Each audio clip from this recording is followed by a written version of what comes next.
নমস্কার বন্ধুরা, আজকে একটা স্পেশাল দিন। কারণ আজকে আমার জন্মদিন। তবে শুধুমাত্র এই কারণে স্পেশাল না, জন্মদিন তো প্রতি বছরই আসে। আজকে যে কারণে দিনটা স্পেশাল সেটা হচ্ছে আজকে ফাইনালি প্রায় 10 বছর ছবি তোলার পর ফুল ফ্রেম ক্যামেরা নিতে চলেছি। আর আমরা যাচ্ছি আজকে মেট্রোপলি থেকে, সবাই নেয় তো আমরা মেট্রোপলিতে যাব না। এর আগে আমি দুটো ডিএসএলআর যে দোকান থেকে কিনেছিলাম, ন্যাশনাল ফটোগ্রাফিক, সবাই নাম জানো, তো ওদের নতুন শোরুম খুলেছে বেন্টিং স্ট্রিটে। তো আমরা এখান থেকে ট্রেনে করে বিবাদীবাগ নামবো, সেখান থেকে আমরা বেন্টিং স্ট্রিটের ওদের নতুন শোরুমে যাব। কি নেব সেটা একটু পরে রিভিল করছি। দামটা মোটামুটি জেনে নিচ্ছি, আরও দু চারটে দোকানের দাম। তো ন্যাশনাল এক্সপেক্ট করছি একটু কমে পাবো, তো গিয়ে দেখা হচ্ছে। আমার সঙ্গে আমার ওয়াইফ আছে এবং ওর তরফ থেকেও একটা গিফট আসছে আমার জন্য, বেশ এক্সপেন্সিভ গিফট। তো সেটাও রিভিল করছি গিয়ে। ঠিক আছে, তো ভিডিও দেখতে থাকো। আমরা বিবাদীবাগ চলে এসেছি, এবার এখান থেকে হেঁটে হেঁটে যাব ন্যাশনাল ফটোগ্রাফিক্সের দিকে। মোটামুটি 20 মিনিট মতো লাগবে। তো যাই, গিয়ে তারপর দেখতে পাবেন যে কী নিতে চলেছি।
ডিলিং চলছে, একটু বেশি দাম বলছিল, কিন্তু একটু কথা বলার পর মোটামুটি সব প্রোডাক্টেরই দাম একদম ঠিকঠাক নিচ্ছে।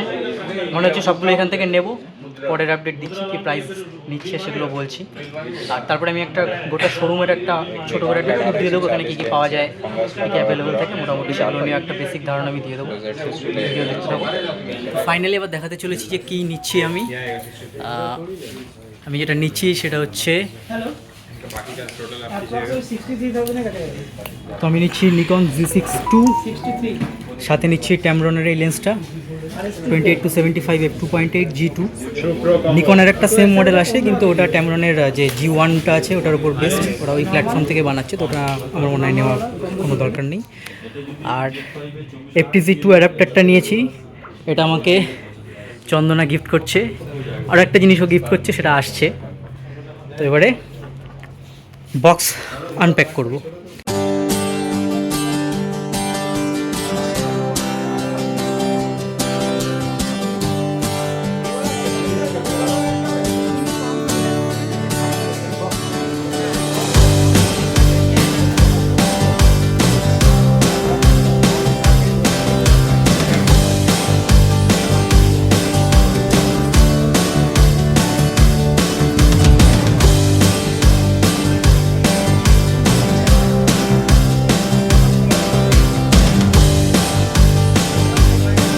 প্রোটেক্টর লাগাচ্ছি।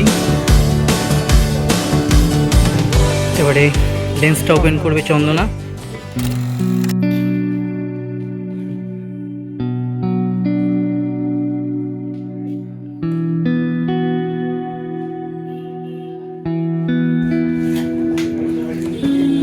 তাহলে ওটা দুটো শুদ্ধই আসবে। হ্যাঁ,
বাড়িতে চলে এসেছি G6 II নিয়ে।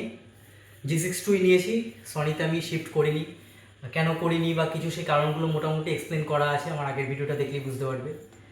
আর সাথে যে আর্ট জিনিসগুলো নিয়েছি, এই ড্রাই বক্সটা নিয়েছি অ্যান্ডবনের, আর FPG2 অ্যাডাপ্টারটা নিয়েছি, এটা লাগবে আমার 50mm চালানোর জন্য এই G6 II এর সাথে।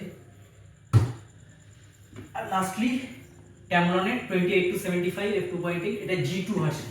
তো নিকনের একটা সেম ফোকাল লেন্থের একটা লেন্স আসে, কিন্তু ওটা নিইনি এবং আমি সাজেস্ট করবো কাউকে না নিতে, কারণ ওই লেন্সের থেকে এই লেন্সটার রেজাল্ট বেটার। এবং নিকনের ওই লেন্সটা এই ক্যামরনেরই যে একটা G1 ভার্সন ছিল, অর্থাৎ এটার ওল্ডার ভার্সন। তো বেসিক্যালি সেম লেন্স ওটা, ঠিক আছে। তো তোমরা যারা নেবে সনি নাও, সনিতে ওই লেন্সটা অ্যাভেলেবেল আছে, খুব ভালো লেন্স। এবং এটা একটা যদি ওয়েডিং করো, একটা লেন্স দিয়ে পুরোপুরি ওয়েডিং কভার করে দেওয়া যায়, কারণ 75.2.8 দিয়ে তো যদি তোমরা পোর্ট্রেট তোলো, বেশ ভালো ডেপথ দেয় এবং লেন্সটি যথেষ্ট শার্প। আর এটা যেটা সুন্দর ব্যাপার আছে সেটা হচ্ছে এটা ক্লোজ ফোকাসিং ডিস্টেন্স খুব কম, যেটা আমি পরে রিভিউ করবো আলাদা করে, তো সেটাতে করব দেখিয়ে। তো এই হচ্ছে মোটামুটি আজকের স্টোরি। আর যদি কারোর দাম জানতে ইচ্ছা হয় নিচে কমেন্ট করো, আমি তোমাদের দামগুলো বলে দেবো কোনটা কি নিয়েছি, এখানে আমি আলাদা করে বলছি না। তবে হ্যাঁ, একদম বলতে পারি ন্যাশনাল ফটোগ্রাফিক্স থেকে একদম বেস্ট ডিল পেয়েছি। আর G6 II যদি তোমরা এখন রাইট নাও যদি কারোর ফুল ফ্রেমে আপডেট করার ইচ্ছা থাকে, তো G6 II ভাবতে পারো, বা নিকনের ফুল ফ্রেম মিররলেস ভাবতে পারো, কারণ এই মুহূর্তে অফার চলছে, দাম অনেকটাই নেমে গেছে, মানে অনেকটা মানে আনবিলিভেবলি কম নেমে গেছে, ঠিক আছে। তো অনেক হাই এন্ড মডেলগুলো তোমরা হয়তো বাজেটের মধ্যে চলে আসতে পারে, তো একবার ফোন করে দেখবে দোকানগুলোতে, ঠিক আছে। তো আজকে ভিডিও এখানেই শেষ করছি, পরে আমি একটা একটা করে প্রোডাক্টগুলো আনবক্সিং করবো, সেই ভিডিওগুলো আসবে, আর লেটার আমি প্রত্যেকটার রিভিউ যতটা ভালোভাবে পারি দেওয়ার চেষ্টা করব। তো সবাই ভালো থেকো, আর উইশ মি গুড লাক, যাতে ভালো ভালো ছবি তোমাদের উপহার দিতে পারি।